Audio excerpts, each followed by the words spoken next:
প্রস্তাবিত ঢাকা সেন্ট্রাল ইউনিভার্সিটির অধ্যাদেশ জারির দাবিতে ফের আন্দোলনে নেমেছেন রাজধানীর ৭ কলেজের শিক্ষার্থীরা। বুধবার তারা ঢাকার ৩টি গুরুত্বপূর্ণ মোড় অবরোধ করেন। এতে চরম ভোগান্তিতে পড়েছে নগরবাসী। দুপুরে রাজধানীর গাবতলীর টেকনিক্যাল মোড় অবরোধ করে বিক্ষোভ করেন বাংলা কলেজের শিক্ষার্থীরা। এদিকে একই দাবিতে রাজধানীর সায়েন্স ল্যাব মোড় অবরোধ করে বিক্ষোভ করেন ৭ কলেজের শিক্ষার্থীরা। দুপুর ১২টা ৪৫ মিনিটের দিকে ঢাকা কলেজ থেকে মিছিল নিয়ে এসে অবরোধ কর্মসূচি শুরু করেন তারা। এতে করে সায়েন্স ল্যাব এলাকার যান চলাচল বন্ধ হয়ে যায়। রাজধানী কয়েকটি স্থানে শিক্ষার্থীদের বিক্ষোভ ও অবরোধে তৈরি হয় তীব্র যানজটের। আন্দোলনরত শিক্ষার্থীরা জানান, উপদেষ্টা পরিষদের সভায় ঢাকা সেন্ট্রাল ইউনিভার্সিটি আইন ২০২৫-এর হালনাগাদ খসড়ার অনুমোদন দিতে হবে। একই সঙ্গে রাষ্ট্রপতির পক্ষ থেকে চূড়ান্ত অধ্যাদেশ জারি করতে হবে। তা না হওয়া পর্যন্ত আন্দোলন অব্যাহত থাকবে। এদিকে শিক্ষা মন্ত্রণালয় বলছে, সেন্ট্রাল ইউনিভার্সিটির পরিমার্জিত অধ্যাদেশের খসড়াটি অনুমোদনের প্রক্রিয়া চলমান। এমন সময়ে গুজবে বিভ্রান্ত না হয়ে সবাইকে শান্ত থাকার আহ্বান জানানো হয়েছে। এই জানুয়ারির সূচনা লগ্নে আমরা সরকার কাছে গিয়েছিলাম, তারা আমাদেরকে জানিয়েছিল জানুয়ারির মিড টার্ম অর্থাৎ জানুয়ারি 15 তারিখের মধ্যে একটি সমাধান দিবে, কিন্তু দুঃখের বিষয় হচ্ছে সেটি এখনো আমরা পাচ্ছি না। যেহেতু কোনো সরকারের পক্ষ থেকে স্পেসিফিক কোনো নির্দেশনা পাচ্ছি না, অতএব আমাদের এই কর্মসূচি আমরা স্পেসিফিক নির্দেশনা না পাওয়া পর্যন্ত আমরা চলমান রাখবো। আমাদের এই ব্লকেড কর্মসূচি অনির্দিষ্টকালের জন্য চলমান থাকবে। আগামী ১২ ফেব্রুয়ারি নির্ধারিত সময়ে জাতীয় নির্বাচন ও গণভোট অনুষ্ঠিত হবে বলে আবারও পুনর্ব্যক্ত করেছেন প্রধান উপদেষ্টা অধ্যাপক ডক্টর মোহাম্মদ ইউনূস। তিনি বলেছেন, এই নির্বাচনকালে তার সরকার সম্পূর্ণ নিরপেক্ষ থাকার পাশাপাশি একই সঙ্গে সব রাজনৈতিক দলের জন্য সমান সুযোগ ও নিরপেক্ষ প্রশাসন নিশ্চিত করবে। মঙ্গলবার রাষ্ট্রীয় অতিথি ভবন যমুনায় প্রধান উপদেষ্টার সাথে যুক্তরাষ্ট্রের দুই সাবেক জ্যেষ্ঠ কূটনীতিক আলবার্ট গম্বেইস ও মর্স স্ট্যানেলের সৌজন্য সাক্ষাতে তিনি এসব কথা বলেন।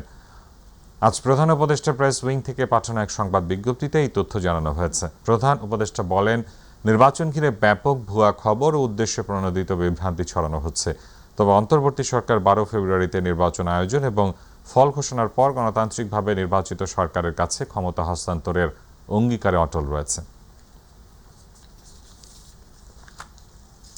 আসন্ন জাতীয় সংসদ নির্বাচনের প্রার্থিতা বাতিলের বিরুদ্ধে পঞ্চম দিনের আপিলে মনোনয়ন ফিরে পেয়েছেন ৭৪ জন প্রার্থী। এদিন নির্বাচন কমিশন ভবনের প্রধান নির্বাচন কমিশনার এএমএম নাসির উদ্দিনের সভাপতিত্বে আপিল আবেদন শুনানি হয়। এদিকে আচরণবিধি লঙ্ঘনের অভিযোগে খেলাফত মজলিসের ঢাকা ১৩ আসনের প্রার্থী আল্লামা মামুনুল হককে কারণ দর্শানোর নোটিশ দিয়েছে নির্বাচন কমিশন। আরও জানাচ্ছেন মিফতা গালিব। ত্রয়োদশ জাতীয় সংসদ নির্বাচনে রিটার্নিং অফিসার কর্তৃক মনোনয়নপত্র গ্রহণ ও বাতিল আদেশের বিরুদ্ধে নির্বাচন কমিশনে দায়ের করা ২৮১ থেকে ৩৮০ আপিল আবেদনের শুনানি শুরু হয়েছে বুধবার। এদিন ১০০ জনের মধ্যে ৪২ জনই ছিলেন স্বতন্ত্র প্রার্থী। সকাল থেকে আগারগাঁও নির্বাচন কমিশন অডিটোরিয়ামে আপিল শুনানির আনুষ্ঠানিক কার্যক্রমে উপস্থিত হতে থাকেন বিভিন্ন আসনের বাদ পড়া প্রার্থীরা। 1% ভোটারের যে বিষয়টা, এটা আসলে শিথিল করা উচিত। কয়েকটি সিটের বৈধতা বাতিল করেছিল, কয়েকটি ঠিক রেখেছিল। আমরা এর বিরুদ্ধে আপিল করেছিলাম। আজকে ঢাকা ৬-এর শুনানি হয়েছে। এই শুনানিতে শুকর আলহামদুলিল্লাহ আমাদের প্রার্থীকে বৈধতা প্রদান করেছে। আমার 2 জন পরিবার ছিল, তদন্ত কর্মকর্তা বলছে ওনারা নাকি স্বাক্ষর করেন নাই, কিন্তু বাস্তবে আমার পরিবারের সদস্যরা স্বাক্ষর করছেন, যার কারণে ওনারা আমার প্রার্থীরা বাতিল করছিল। শুনানি শেষে প্রার্থীরা লেভেল প্লেইং ফিল্ড, প্রশাসনের পক্ষপাতমূলক আচরণ সহ বেশ কয়েকটি অভিযোগ তোলেন। লেভেল প্লেইং ফিল্ড মাঠে মবের কারণে নষ্ট হচ্ছে। আপনারা দেখবেন যে যখন জমা দিতে গেল প্রার্থীরা, তখন কিন্তু বিভিন্ন জায়গার মধ্যে আমাদের প্রার্থীরা যখন গেল তখন বলা হলো যে ওদেরকে নেওয়া হয়ে যাবে না, বিভিন্নভাবে মব সৃষ্টি করা হলো, যার কারণে এই ভুলগুলার রিটার্নিং কর্মকর্তা ওইভাবে পরীক্ষা করতে পারে নাই। খুব সামান্য ভুলের কারণে, এই মবের কারণে এইগুলা বাতিল করা হয়েছে। আমি লয়ার হিসেবে বলবো যে আমাদের যে সংবিধান, তার যে আর্টিকেল 66, তার সাথে এটা পুরোপুরি সামঞ্জস্যপূর্ণ নয়, এর মডিফিকেশন প্রয়োজন। একটা তুচ্ছ কারণে যে একজন ভোটারের জায়গাতে পাওয়া যায় নাই, আর 2 জন বলতে একটু ভুল করেছে, সেই অ্যাসপেক্টে ওনার মনোনয়ন বাতিল করেছে। আমরা আপিল দায়ের করেছি, আজকে আমাদের আপিল শুনানি হয়েছে। এদিকে খেলাফত মজলিসের ঢাকা ১৩ আসনের প্রার্থী আল্লামা মামুনুল হককে আচরণবিধি লঙ্ঘনের অভিযোগে রিটার্নিং কর্মকর্তা বরাবর লিখিত জবাব দিতে নির্দেশ দিয়েছে নির্বাচন কমিশন। মিফতা গালিব, মাই টিভি, ঢাকা। নির্বাচন শান্তিপূর্ণ উৎসবমুখরভাবে অনুষ্ঠানের লক্ষ্যে সর্বাত্মক প্রস্তুতি রয়েছে বিজিবির। দেশের 61 জেলায় বাহিনীর 37,000 সদস্য মোতায়েন থাকবে, এমনটা জানালেন স্বরাষ্ট্র উপদেষ্টা জাহাঙ্গীর আলম চৌধুরী। আর কেউ যেন নির্বাচন প্রক্রিয়ায় ব্যাঘাত ঘটানোর চেষ্টা না করে সেই হুঁশিয়ারি দেন তিনি। সকালে চট্টগ্রামের সাতকানিয়ায় বিজিবির 104তম রিক্রুট ব্যাচের সমাপনী কুচকাওয়াজ পরিদর্শনে গিয়ে এসব কথা বলেন স্বরাষ্ট্র উপদেষ্টা। এর আগে সমাপনী কুচকাওয়াজের প্যারেড পরিদর্শন করেন স্বরাষ্ট্র উপদেষ্টা জাহাঙ্গীর আলম চৌধুরী ও বিজিবি মহাপরিচালক আশরাফুজ্জামান সিদ্দিকী।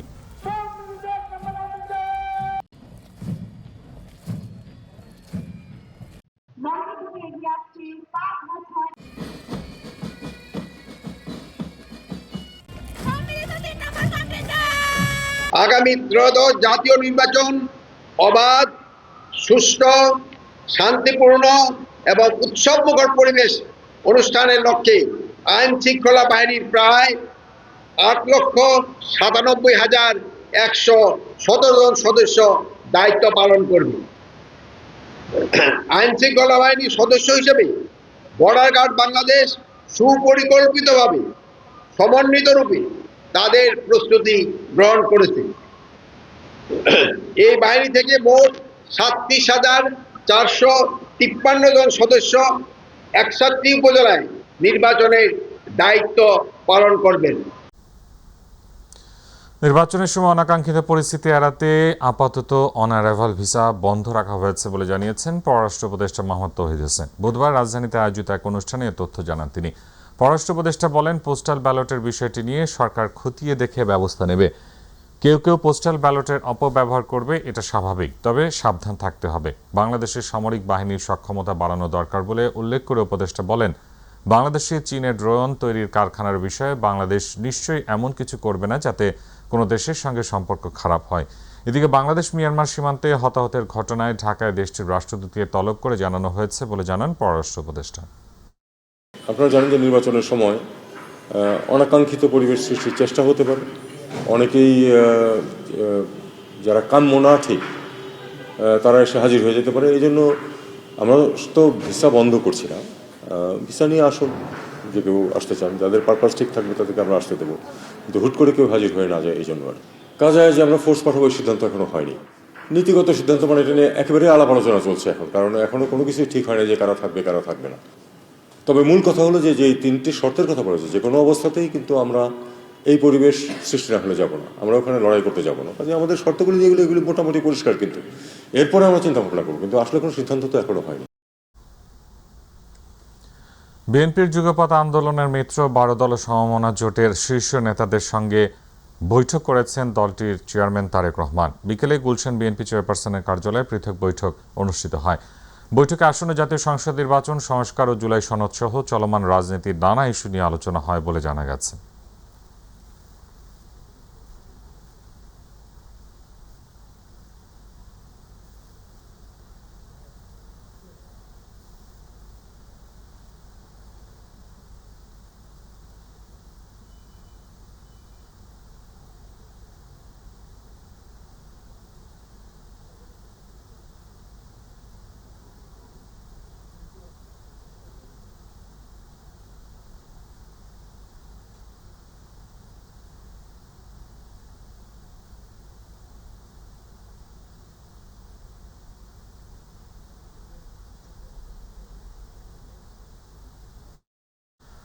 পোস্টাল ভোটে বিশেষ কোনো কায়দায় যেন বিশেষ কোনো দলের পক্ষে না যায় সে ব্যাপারে নির্বাচন কমিশনকে নজর রাখতে হবে বলে জানিয়েছেন বিএনপির স্থায়ী কমিটির সদস্য নজরুল ইসলাম খান।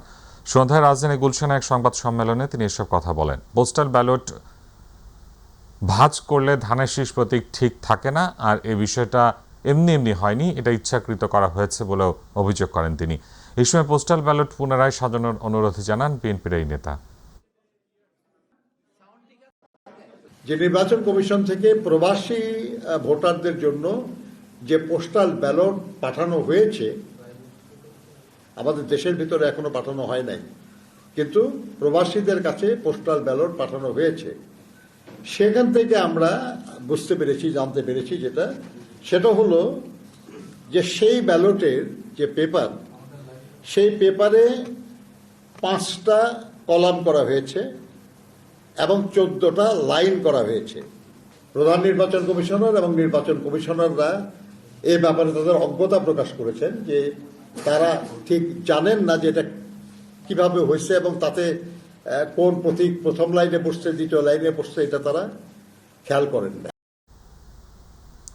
ক্ষমতায় গেলে বিএনপি জুলাই সনদ বাস্তবায়ন করবে বলে জানিয়েছেন দলের স্থায়ী কমিটির সদস্য সালাউদ্দিন আহমেদ। এদিকে নির্বাচন ঘিরে আইন শৃঙ্খলা পরিস্থিতি নিয়ে শঙ্কা প্রকাশ করেছেন বিএনপির স্থায়ী কমিটির সদস্য মির্জা আব্বাস। অন্যদিকে ব্যবসাকে সহজ করতে যত পদক্ষেপ নেওয়া দরকার বিএনপি ক্ষমতায় আসলে সেসব পদক্ষেপ নেবে বলে জানিয়েছেন দলটির স্থায়ী কমিটির সদস্য আমির খসরু মাহমুদ চৌধুরী। আলাদা অনুষ্ঠানে তারা এসব কথা বলেন। ইলিয়াস মাতবরের প্রতিবেদন। বুধবার রাজধানীর নয়াপল্টন এলাকায় নেতাকর্মীদের সাথে শুভেচ্ছা বিনিময় করেন বিএনপির স্থায়ী কমিটির সদস্য মির্জা আব্বাস। এ সময় নির্বাচন ঘিরে আইন শৃঙ্খলা পরিস্থিতি নিয়ে শঙ্কা প্রকাশ করেন তিনি। আইন শৃঙ্খলা পরিস্থিতিটা যাতে আরও খারাপ হয় এই জন্য কিছু কিছু প্রার্থী উস্কানিমূলক কথাবার্তা বলছে। তাদের যে কাজকর্ম, তাদের কথাবার্তা অত্যন্ত উস্কানিমূলক। এই ব্যাপারে আমি নির্বাচন কমিশনকে আহ্বান জানাবো তারা যেন ওই ব্যাপারে খেয়াল রাখেন। নেতাকর্মীদের কারো উস্কানিমূলক বক্তব্যে কান না দেওয়ার আহ্বান জানান মির্জা আব্বাস। আমার এলাকার ভোটারদের প্রতি আমি আহ্বান জানাবো তারা যেন যে কোনো রকম উস্কানিমূলক কথাবার্তা এবং কাজকর্ম থেকে নিজেকে বিরত রাখেন। কিছু কিছু লোক আসছে যারা নাকি খুব সস্তায় পপুলারিটি পেতে চায়, বিষয়টা তেমন না। অন্যদিকে রাজধানী 300 ফিটে আইসিসিবি মিলনায়তনে বিজিএপিএমএ আয়োজিত 15তম গ্যাপ এক্সপো এর উদ্বোধনী অনুষ্ঠানে বিএনপির স্থায়ী কমিটির আরেক সদস্য আমির খসরু মাহমুদ চৌধুরী বলেন, বিশ্ব অর্থনীতিতে অংশ নিতে বাংলাদেশে ব্যবসার জন্য লেভেল প্লেইং ফিল্ড তৈরি করতে হবে। প্রাইভেট সেক্টর লেড গ্রোথ অর্থাৎ ব্যক্তিখাত চালিত অর্থনীতিতে আমরা বিশ্বাস করি, বিএনপি বিশ্বাস করে। এই জন্য ব্যাক টু ভ্যাকেন্সি করেছি আমরা, আপনার বন্ডেড ওয়ারহাউস আমরা করেছি ব্যবসাকে সহজ করার জন্য। আগামী দিনে আরও সহজতর করার জন্য যতগুলো পদক্ষেপ নেওয়ার দরকার আমরা সেই পদক্ষেপ নেব, আমি আপনাদেরকে আশ্বস্ত করছি ইনশাআল্লাহ। অন্যদিকে কক্সবাজারের পেকুয়া উপজেলায় ওলামা মাশায়েখ সম্মেলন ও দোয়া মাহফিলে কথা বলেন বিএনপির স্থায়ী কমিটির সদস্য। স্বাক্ষরিত জুলাই জাতীয় সনদের পক্ষে আছে বিএনপি। অক্ষরে অক্ষরে জুলাই জাতীয় সনদের প্রত্যেকটি প্রস্তাব আমরা যেটা ঐক্যমতের ভিত্তিতে স্বাক্ষরিত হয়েছে সেটা আমরা বাস্তবায়ন করব। কিন্তু জুলাই সনদের বাইরে আমাদের কোনো বক্তব্য নাই। যেটা জাতীয়ভাবে ঐক্যমত্য হবে সেই বিষয়ে আমরা ঐক্যবদ্ধ, যেটা ঐক্যমত্য হয়েছে সেই বিষয়ে আমরা প্রতিশ্রুতিবদ্ধ, অঙ্গীকারাবদ্ধ। ইলিয়াস মাতবর, মাই টিভি, ঢাকা। আওয়ামী লীগ সরকারের 1.5 দশকের শাসনামলে গুমের পর 104 জনকে হত্যার ঘটনায় মানবতা বিরোধী অপরাধের মামলায় অবসরপ্রাপ্ত মেজর জেনারেল জিয়াউল হাসানের বিরুদ্ধে অভিযোগ গঠনের আদেশ দিয়েছেন আন্তর্জাতিক অপরাধ ট্রাইব্যুনাল 1। এর মাধ্যমে সাবেক সেনা কর্মকর্তার বিরুদ্ধে গুম ও খুনের মামলার বিচার শুরু হলো। এই মামলা থেকে জিয়াউল হাসানের অব্যাহতির আবেদন খারিজ করে দিয়ে বিচারপতি মোহাম্মদ গোলাম মর্তুজা মজুমদারের নেতৃত্বাধীন 3 সদস্যের আন্তর্জাতিক অপরাধ ট্রাইব্যুনাল 1 এ আদেশ দেন। আগামী 8 ফেব্রুয়ারি এই মামলার সূচনা বক্তব্য উপস্থাপন ও সাক্ষ্য গ্রহণ শুরুর জন্য দিন ঠিক করেছেন আদালত। চিফ প্রসিকিউটর মোহাম্মদ তাজুল ইসলাম জানান, জিয়ার বিরুদ্ধে সাবেক সেনাপ্রধান ইকবাল করিম ভূঁইয়া সাক্ষ্য দেবেন। জিয়াউল হাসানের আইনজীবী ও তার বোন নাজরিন নাহার জানান, জিয়াউল হাসান বিচার বহির্ভূত কোনো হত্যাকাণ্ডের সঙ্গে যুক্ত ছিলেন না।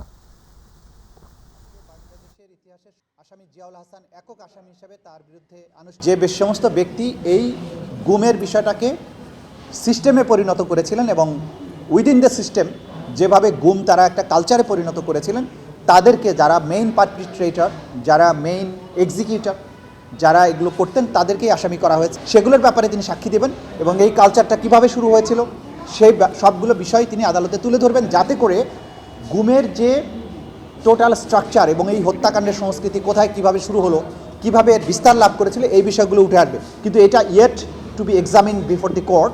সুতরাং সাক্ষী যখন আসবেন তখন তার বক্তব্য থেকে এটা জানা যাবে। অবশ্যই আপনারা দেখছেন মাই টিভি সংবাদ।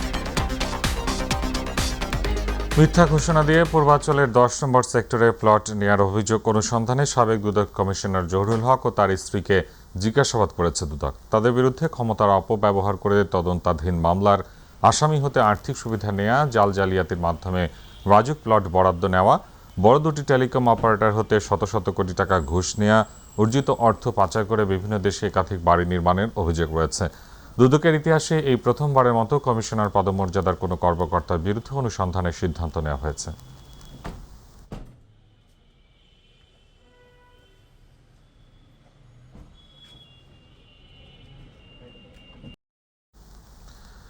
আশুলিয়ার বাইপাইল এলাকায় বিএনসিসি ট্রেনিং একাডেমিতে অনুষ্ঠিত হয়েছে বিএনসিসির বার্ষিক কেন্দ্রীয় ক্যাম্পিং 2025-26-এর সমাপনী কুচকাওয়াজ। দুপুরে আয়োজিত অনুষ্ঠানে প্রধান অতিথি হিসেবে কুচকাওয়াজ পরিদর্শন ও সালাম গ্রহণ করেন সেনাবাহিনীর প্রধান জেনারেল ওয়াকারুজ্জামান। এই সময় তিনি দেশের নিরাপত্তা, শৃঙ্খলা রক্ষা ও যেকোনো সংকটে বিএনসিসি ক্যাডেটদের অগ্রণী ভূমিকার প্রশংসা করেন। অনুষ্ঠানে সেনাবাহিনীর ঊর্ধ্বতন কর্মকর্তা, বিএনসিসির কর্মকর্তা, ক্যাডেট এবং গণমাধ্যম কর্মীরা উপস্থিত ছিলেন।